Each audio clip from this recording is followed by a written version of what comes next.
I'm Mike Tolliver for ICOC Hot News. Today we're going to hear inspiring stories from the brothers and sisters in Southeast Asia. In the last 7 years, Indonesia has sent out 16 mission teams. About 140 disciples were sent, and today God has grown this group to over 550 disciples. We begin with Sudirman and Menti.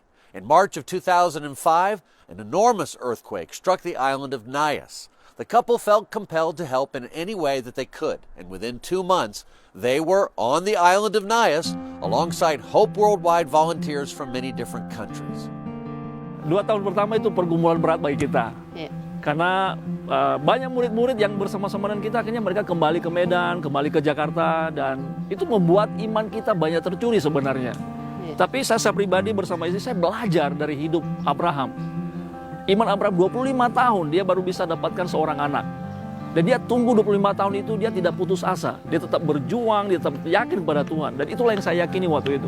Kalaupun sampai 25 tahun misalnya, tidak ada kemenangan, tidak ada baptisan, saya akan tetap melayani Tuhan. Itu komitmen yang saya ambil. Amen. Dan saya melihat itu yang membuat kita termotivasi terus. Kita pergi berdoa bersama istri, kita pergi berdoa ke pantai, kita ambil doa pagi, siang, malam, kita berdoa kepada Tuhan, dan akhirnya Tuhan menjawab doa kita.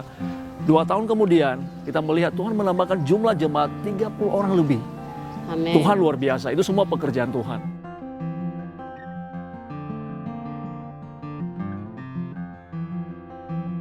Dan saya secara pribadi sangat bersyukur karena hari ini kami bisa full time di ministry dan kita berdua juga tinggal di Hope Center, dan itu membuat kita sangat semangat melihat bagaimana Tuhan bekerja begitu banyak dan Tuhan memakai hidup kami begitu banyak untuk membantu hidup orang lain, termasuk anak-anak yang ada di Hope Center saat ini. The church in Nias is now over 70 disciples.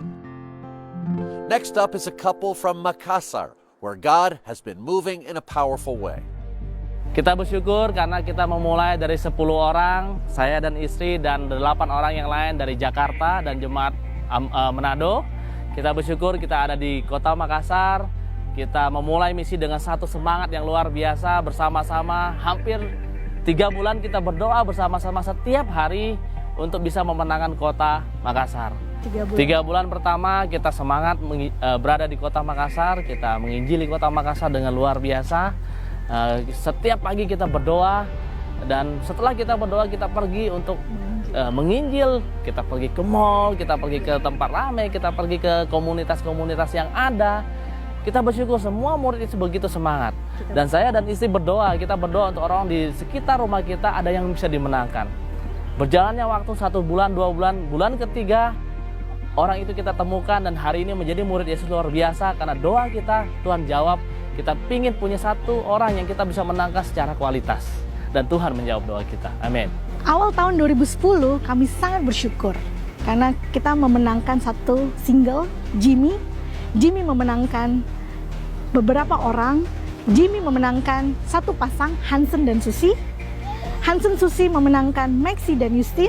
Maxi Justin memenangkan Adi, Ing, dan juga Aseng dan Ceni. Kita sangat bersyukur hari ini kita ada 34 murid Yesus di Makassar. Puji nama Tuhan. Amin. The church in Indonesia plans to send 15 more church plantings by the year 2020. And they want to thank especially churches in Ohio, Delaware, Northern Virginia, and the Potomac Valley for supporting them. Let's be praying for these churches in Indonesia and for church plantings around the world. God bless.